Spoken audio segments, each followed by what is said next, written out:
Thanks for tuning in to the Screams from the Basement podcast with Sam and Casey. I am one of your co-hosts. I am Casey. And I'm Sam. Let's get screaming. Hey, today's guest, he is a pioneer of the film industry. He is an icon of independent cinema. He's the godfather of the modern B-movie, and he's even a medieval real estate mogul. Our guest is none other than the founder and some would say the puppet master of Full Moon Features, the one and only Charles Band. Thank you. Puppet master of Full Moon Features. I'll go for that. Yeah. I mean, I don't know what else. What other noun there would be to describe yourself? I don't know. No, it's a good one. Plus, my first book was called Confessions of a Puppet Master, and it kind of talks a bit about my career up to 4 years ago. And so much has happened in the last 4 years, and I'm actually in the middle of writing a second book, which hopefully will be out early next year. So. Yes, that's awesome. That is so exciting because Sam and I both have read the book and we absolutely love it. Thank you. It's funny that we're talking about the book right away, Confessions of a Puppet Master, because you open that book talking about Corona zombies, right? Which is going to tie directly into the movie we're talking about today, which is Barbie and Kendra crash Joe Bob's Drive-In Jamboree. So you open up with Corona zombies, and that movie is our first introduction to the characters. It's a good segue for sure because, that was the beginning of, the pandemic, and it was hard to get people to go out and make movies when everyone was freaked out at the time. So the idea came to me and a friend of mine, writer, director, Billy Butler, to kind of do a What's Up Tiger Lily and take a old Italian zombie horror movie, take out the track and add in our own music and our own funny dialogue, which we did, but we needed a sort of a framework. And that framework came in the guise of Barbie, who played by Cody Cameron, who's the perfect ditz, who, not understanding what COVID really means and how to protect herself, did shit that we're all doing with toilet paper and wipies and stuff. But she thought one of the tricks would be to, when she takes a shower, take a shower fully dressed. So, and her friend on the phone is Kendra, and Kendra played by Robin Sidney. So Kendra never even appears actually in the first Barbie and Kendra, but she's the only other human, really contemporary human in it, and she was really funny. And as a matter of fact, since we're releasing the fourth Barbie and Kendra movie a week from Friday, the 28th, we're recampaigning the prior three movies, and the first one we're now calling Barbie and Kendra Meet the Corona Zombies, just to tie it to the other Barbie and Kendra movies. Yeah, I noticed that on the app that the title card had changed recently, which is cool. Because why not? So next week on Full Moon Features, our little streaming site, will have. So what is it? I think So Tuesday will be Barbie and Kendra Meet the Corona Zombies. Wednesday is Barbie and Kendra. Let's see if I can do this right. Save the Tiger King. Thursday will be Barbie and Kendra, and I forget the freaking whole title. Something about Area 51 and Storm Area 51. Storm. Yeah. And then Friday will be the grand premiere, Barbie and Kendra Crash Joe Bob Briggs Drive-In Jamboree. So you have a lot of ditzy movies all in a row. That's awesome. Yeah, these movies are ditzy in all the right ways possible because these characters are so much fun to have together. And what's interesting is you take this old footage from one of your older films that you have the licensing to. Right. How does the writing process for that work? Like, do you and Billy Butler, who was a guest on our show, we didn't even have a chance to talk to him about these movies because he has a very, very large career as well. But how does the writing process even work for this? Well, it's sort of a combo affair because Billy's very gifted in doing the funny dialogue and repurposing the storylines on these movies. Now, when it comes to licensing, the first movie I licensed through Blue Underground. It's an Italian horror film. The second movie I licensed from a company that owns the rights to these old Crown International movies. And I forget the name of the original movie, But the one that we use for Tiger King is perfect because it's about this little blonde kid in the jungle, and he's got all these different sort of adventures and people trying to get him. And the movie's got natives and movies and all the great ingredients you can imagine. I think it was shot in the 60s, and we cut it down to kind of the size we needed. And, Billy's been amazing at getting all these fantastic voice artists. So I'm trying to remember the name of the famous actor who recently passed away, who did the voice of the little Tiger King. Leslie Jordan. Thank you. Thank you for being well informed. I'm burned out. So, and he's so funny in this movie. So we wrapped that movie obviously around, Barbie and Kendra, Save the Tiger King. We wrapped it around this jungle movie. But the real bonus was in hooking up with the real, he was the real, he was the zoo. He ran the zoo basically in that series, which right now seems like a distant memory, but back then was what everyone was watching. This is during COVID, and everyone was watching Tiger King. So it was pretty fascinating. So, so I wanted to get the guy, right?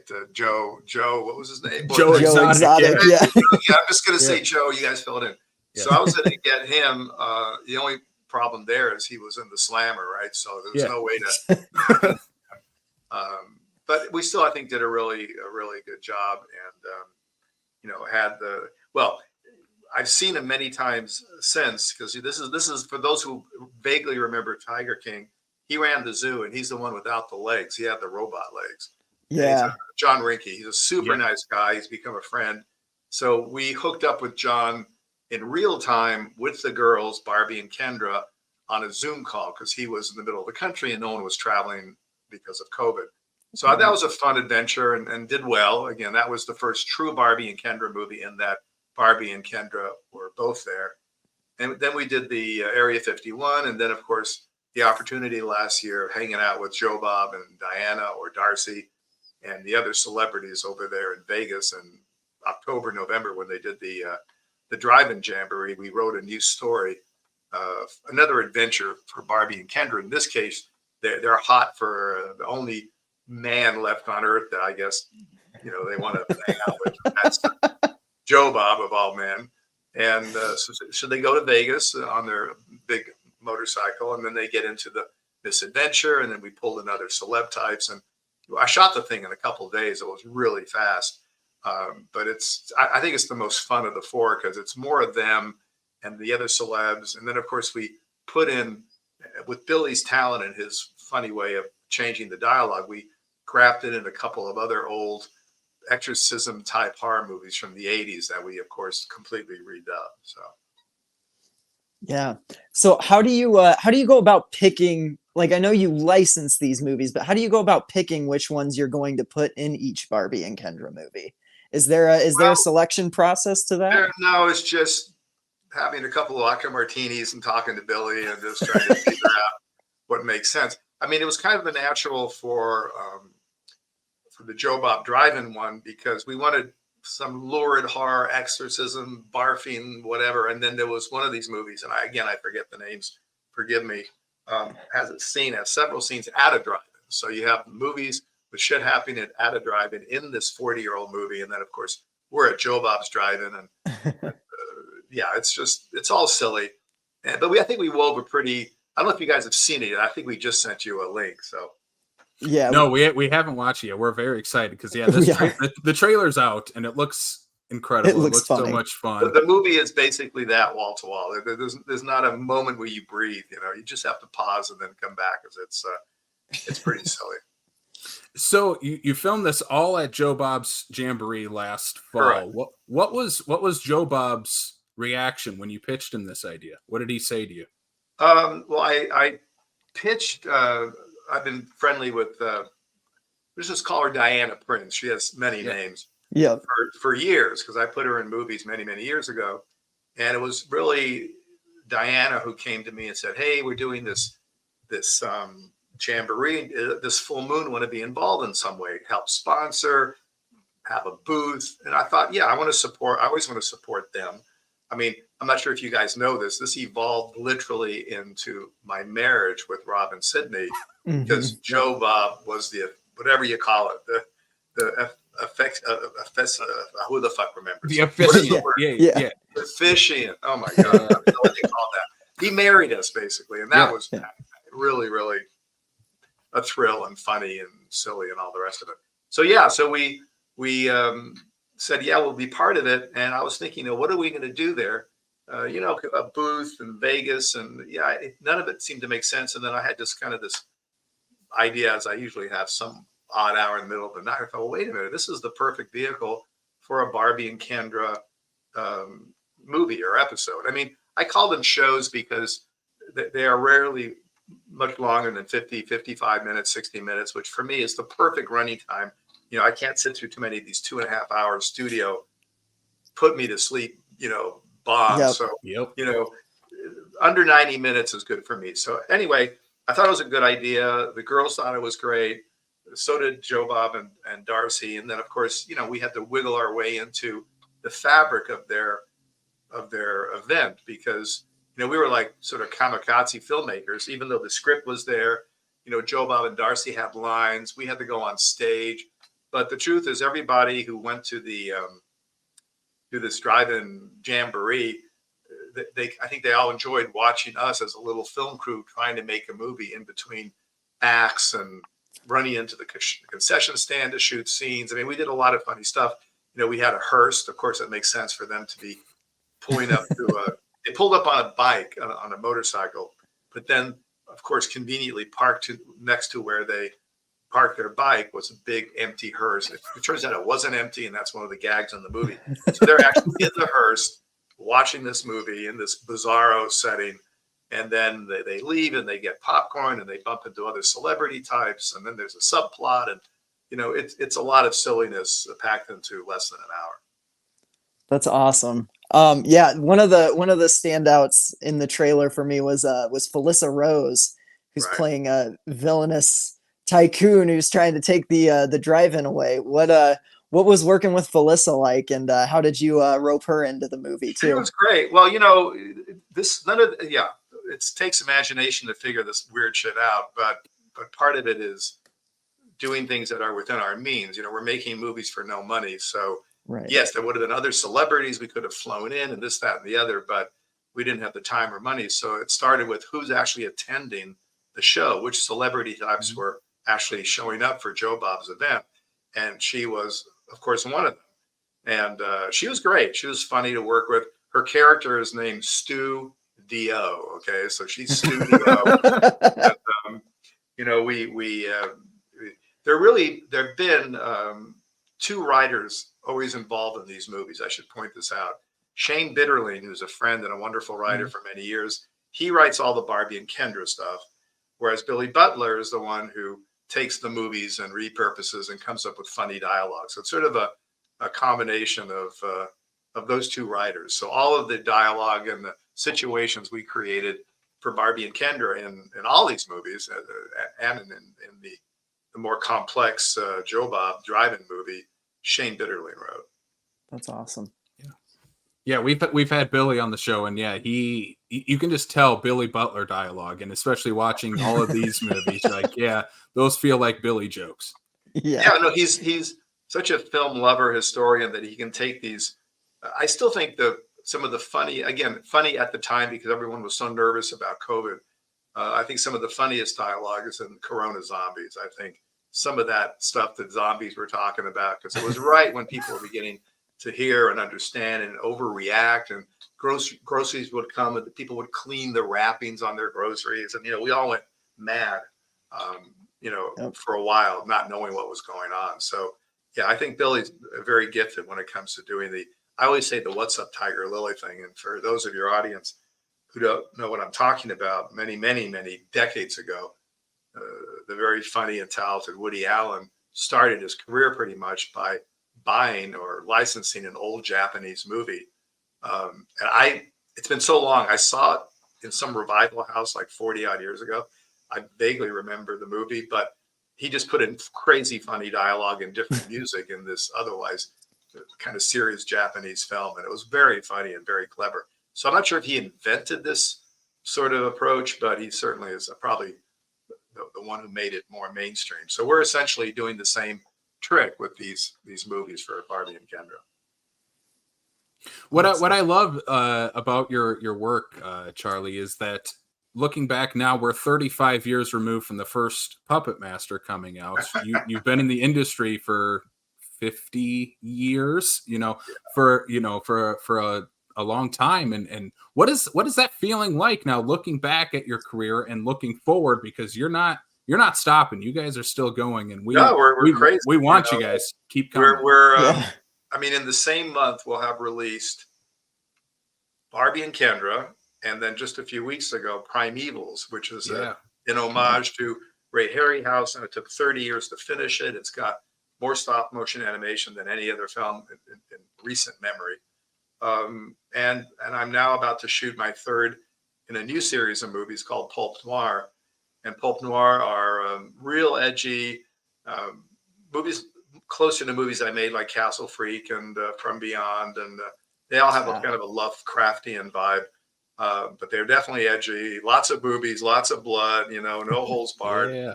And I'm releasing them in an interesting way, which no one has done before. Again, trying to stay ahead of the curve, because it's really hard right now in the business because of all the big money and all the many streaming channels, and how it ain't like it used to be when we all went to our little video store and had a choice of horror movies. So with Pulp Noir, what I'm doing is, first, for all 10 of the Pulp Noir movies, I'm releasing at the same time a color and a black and white version. That's sort of the vibe of the piece. So that'll be kind of neat. But we're also, unlike the way small movies are usually released, or pretty much all movies, we've taken away all the windows. So the first movie, which is called Quadrant, we haven't set an exact date yet, but it'll probably be sometime mid-August. And every movie thereafter, roughly monthly, will be released on the same day on streaming, SVOD, AVOD, meaning Tubi, transactional, Blu-ray, DVD, and even VHS. Why the fuck not? Yeah. Everything on the same day. Because I really believe that people who can afford watching our movies on Amazon, because we have a channel, and they can pay the $6.99 to be a subscriber for a month, are not necessarily the same people who maybe don't have the dough, or maybe they're only splurging on Netflix and they're watching the movie on Tubi and they're putting up with 6 or 7 commercials. So I don't think one hurts the other, whereas people still say, no, if you do this first, then these people won't watch it. And why would someone want to watch it on Amazon when they can get it free on Tubi? And why are you messing around with VHS? What are you, crazy? And, it's all that. But we're actually beginning to release these movies literally in every format we can on the same day. Yeah. I mean, you're talking to a couple of VHS heads, so well, maybe I've got a whole sale.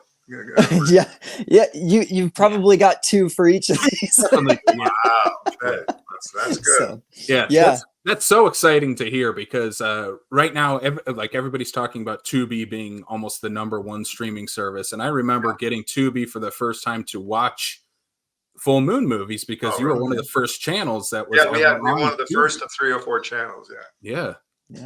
So I think some of their success has to go to crazy weirdos like me who are looking for your movies. Yeah, no, it all works, and everyone's got a different,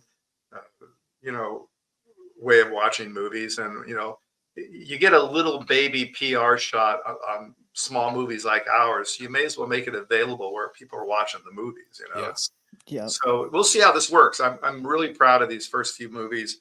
They're, I think, some of the best work I've done in like 20 years. So I'm excited for you guys to see it. And and just the fact that I'm finishing the first one now, and I just did the color correction on the color version, and now I'm gonna have another session for the black and white version, which is really weird, but it's fun, and that way you'll be able to choose. I mean, if you buy the Blu-ray for the same price we normally charge for one Blu-ray, you'll open up the case. There'll be both. There'll be the color and the black and white. So you may be interested to see kind of what it looks like, in the true noir state. Mm-hmm. Yeah, that's neat.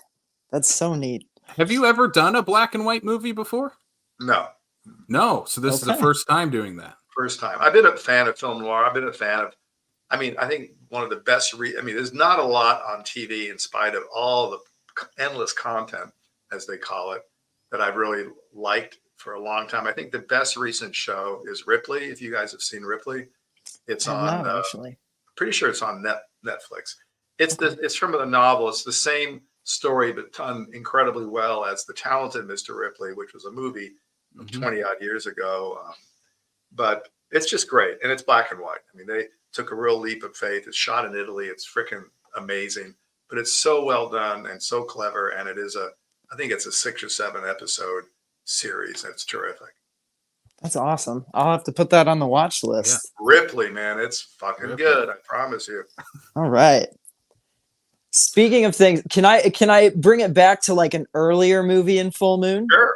Okay, so my personal favorite Full Moon movie is Head of the Family. This is just, I love this movie. I actually watched it for the first time for an episode of this show, and I just fell in love with it, and I've watched it multiple times since. I adore it. And I know that Bride of the Head of the Family is a title that keeps getting thrown around a little bit. I'm just wondering if there's any update on that. They're very sweet. You know, it's upset the head and you're dead. I mean, that's definitely a funny copy line. You know, it is in my top 5. And generally speaking, if I'm in some odd place and I have people who aren't too familiar with Full Moon movies, unless they're real timid, that's the movie I play. Because it really, it's kind of what I enjoy the most. Dark humor, something you've never seen before. You know, a lot of the movies that we all love and that are successful, you can say, oh, there's a whole bunch of movies. If you want to stock, whatever, name any theme, you know, you can find a lot of them. They exist. There's no other movie like Head of the Family. I mean, you can't find other big head movies, you know. No. I don't think, unless I missed one. So I hope to hell that I can make this movie. It's tricky. It's more expensive. I have a great script. I was going to make the sequel a year after The Head came out, like, I don't know, 20 years ago. And then, you know, the business can be okay, and then it can really suck for a while. So it sucked a long time. Then it sucked worse. And then the main way we made money at the local video store, they all died. You know, I mean, that's a thing of the past. I mean, kids who are 7, 8, 9 years old, you know, who watch movies and they're online, they don't even know what a video store is. You have to say, well, it's like a library. If you walked in there, I mean, you know, the frame of reference is gone. So I hope to make it, especially I hope to make it before everyone freaking dies. You know, the cast is, you know, not getting any younger. Luckily, well, the script was written for the fact that when I was ready to make it, I've been ready to make it on and off for 20 years. Now, 10 years ago, there was a point where 8 years ago, I was going to make it again. And we had to change a bit because people had aged. So we kind of crafted some fun stuff.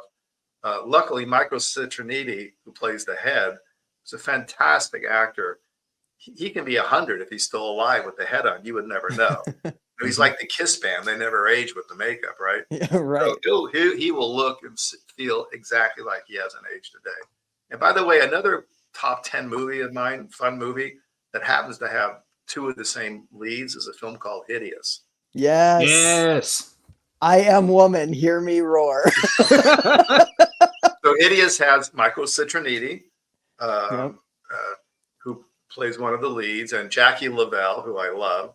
You know, so that's a good one too. I mean, there's memorable scenes, especially when she's trying to distract one of the leads on this freezing highway in Romania where we shot. It was 10 below zero, and she had a gorilla mask on, but she had to be topless with her beautiful tits. And we're all, I have to say it, and we're all standing there fucking freezing. You know, I've not been in a super cold environment. This is February and outside of Bucharest.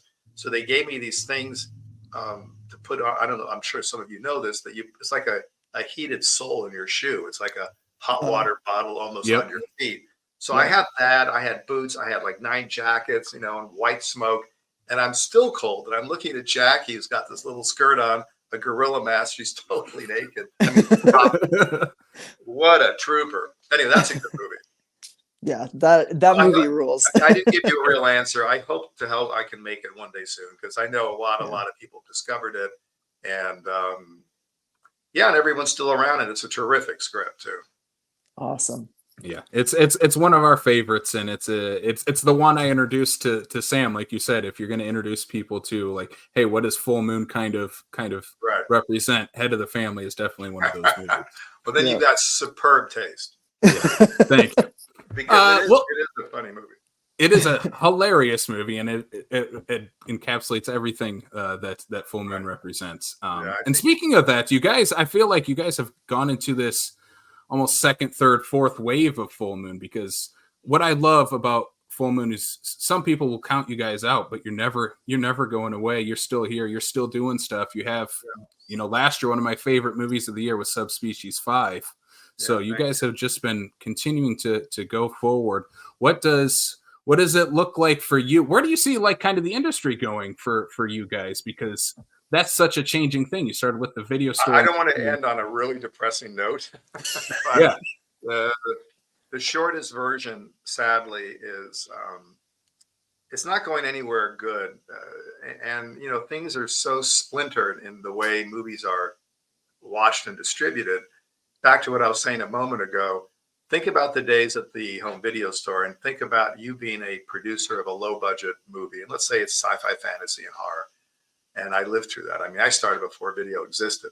And I had a hand in the early days of video. So putting all that aside, back in the sort of golden days of direct to video, you make a small movie, you know that if it's good enough and you can get into the right distribution, which was not that difficult, you made a decent movie, you would have a good chance of getting it on whatever, let's just say it's a horror movie, it would be on the new horror movie releases at your local video store. And as the public, if you were into a horror movie, you didn't have to go to 14 different stores. You went to your local video store and there was one video shelf or two for horror. We were lucky that for a while, about 2,000 of the 20, 30,000 stores actually had a full moon section. That was awesome. But putting that aside, young filmmaker, that's how so many great movies got made in the early 80s, because they were clever films made by new filmmakers. They broke through, they wound up just like a number of my movies on the horror or the sci-fi shelf. You had Aliens and Terminator and Puppet Master or whatever the movie would be. And the entire movie-going audience all over the world had that choice. They were there, they saw it. Those days are, I think, really gone forever. And like anything else, more money and more exposure and more shelf space. But today, where do you go to have that common shelf with every horror movie that is being released? You don't. You have to subscribe to 15 different streaming sites. You have to be a detective. You have to remember the title of the movie and search for it on Amazon. Because almost anybody can get a movie up on Amazon. You can pay for it if you want to put it up on YouTube. But you have to let people know about it. How do you do that? There's no, here's the top. Yeah, there's the top 10, and they're all multi-million-dollar studio, usually turkeys, right? But if you want a cool, clever horror film, you have to somehow have heard about it, watch a show like yours, try to figure out where it's not on Hulu, it's not on Paramount, it's not on Netflix, it's not on Amazon. Oh, it's on Tubi. Okay, so you find it. But that makes it impossible for people to try to make a buck in this business because it's impossible to find. And they were golden years in the video store where, if you got your movie up on a shelf, it was a shelf with every other horror movie, Yeah. Well, I'm gonna leave off with our last question because, like you said, we can't leave this off on a. No. Well, I'll give you a long ass answer. Don't worry. We got to give you a positive question here at the end. It's our one we leave everybody off with. We're gonna give you a spin on it. If someone's gonna watch 2 full moon movies, like I showed Sam, what are the 2 full moon movies you would suggest people to? Hey, this is what full moon is all about. Well, so on either side of the spectrum, I would say, as far as the many sci-fi fantasy movies I made, I would watch Trancers. I think Trancers is fun and clever, and Tim Thomerson is amazing, and it's so good. It's just I think it's a testament of what one can do with a lot of talent and very little money. And there's nothing in that movie that cost any real money. It was just wonderful writers and the great Mac Albert, who was a fantastic VP, Helen Hunt's first movie. I mean, there are always elements in these films. And then I hate to like be Mr. Repeat, but I would say on the other side of that, I mean, movies like Subspecies and Puppet Master and all the movies that I guess we're more well known for, but I kind of got to go back to Head of the Family. Yeah. Upset the head and you're dead. And I'm going to try real hard to make that sequel. And we have so many good things in store because I guess we're movie junkies. I mean, that's really what matters. I'm here at my desk and I spend most of my time making sure bills are paid because, we run a little business. But when I get out on set, especially recently that I'm directing these pulp noir movies and producing, it's very, very exciting to be able to create something new and different. To me, that's always the secret. There was an era where, we were doing well and I would have distributors come to me with money saying, you do such a good job. Make a movie like Friday the 13th. Make a movie like Halloween. Get people stabbing each other and make a slasher movie. Make a torture porn movies or whatever they're called. I forget what they're called. And I never did that. I never made anything resembling any of those movies just because, like, first, I don't want to just copy 900 other people. It was not my thing. But I want to do movies that I feel I could watch in 50 years and still go, that was pretty different. And so at least my movies, a lot of them have stood the test of time. Like, again, Head of the Family. It's like, right. I've Head of the Family, not to overdo it. It's just a small, weird movie, but it will play fantastic in 100 years. Yes. Yeah. It 100% will. Yeah. Yeah. So anyway, so I should always like pitch what I'm doing here, but no, I just, sign up to Full Moon Features. It's our streaming site. Yeah.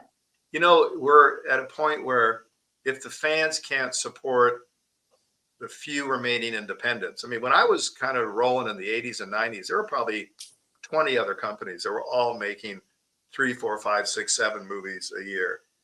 Independent, true independent, not some, adjunct or some sub-label. And now the only ones that are left are Troma and Full Moon. I mean, there's nothing else. Yeah. There's literally no. I mean, there are other companies, and Asylum does a good job, but that's kind of a different approach, the way they make the movies. And, they've had some hits, and they're really nice guys. But, going back many, many, many decades, I can't think of anyone who's survived since the 70s. I mean, yeah. No way. That's a special talent. I don't know. Well, I'll end by giving you the title of my new book, all right, which will totally tell the story. So I wrote what you guys read, which was great, Confessions of a Puppet Master. Yeah. And then I finished working with Adam Felber, the wonderful biographer, because I can tell my stories, but I'm not a writer. And anyway, we got that thing done. It took about a year to come out. And even though COVID slowed things down, all sorts of new stuff happened for me. I mean, exciting things. Cleveland, I bought a church. There's all sorts of weird shit flying around and building something in Italy. So everything is sort of happening again. So I called Adam again. I said, Adam, there's so many crazy stories. And I told him one of them. He couldn't believe it. I said, I think I've got to get going on another book because, I don't want to forget half of this stuff. So he said, okay, what's the basic idea or theme of the book? Or better yet, do you have a title? And I said, well, I do actually, because I've been doing this now for over 50 years.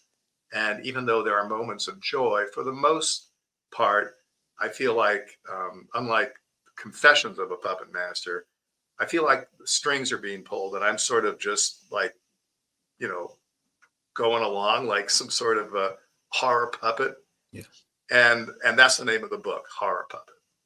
Nice. Yeah. That's awesome. That's a great I'm not title. sure how much is me and how much is some other spirits out there keeping me going. So hopefully early next year, Horror Puppet. We're about a third of the way through it. There's some really weird, crazy shit happening. So, if you like Confessions of a Puppet Master, I think you'll dig Horror Puppet.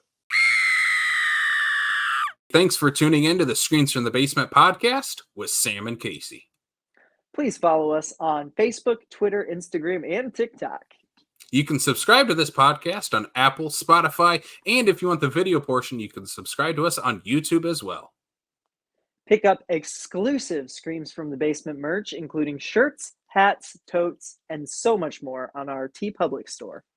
You can use our Fangoria affiliate link for all of your Fango needs. You can use that to buy any magazines, t-shirts, and anything else Fangoria related on their website. Please visit shop.fangoria.com/screens from the basement and use promo code screens from the basement to save yourself 20%.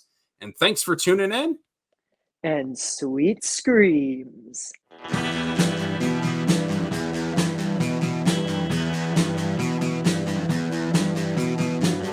You're listening to the Prescribed Films Podcast Network, home to hundreds of hours of free podcast entertainment. The shows on this network all have a common goal, providing you with the best discussions about movies and other forms of entertainment media. The PFPN hopes to fill your earholes with audio joy. Visit our website with links to all the other amazing shows at www.thepfpn.com. Thanks for listening.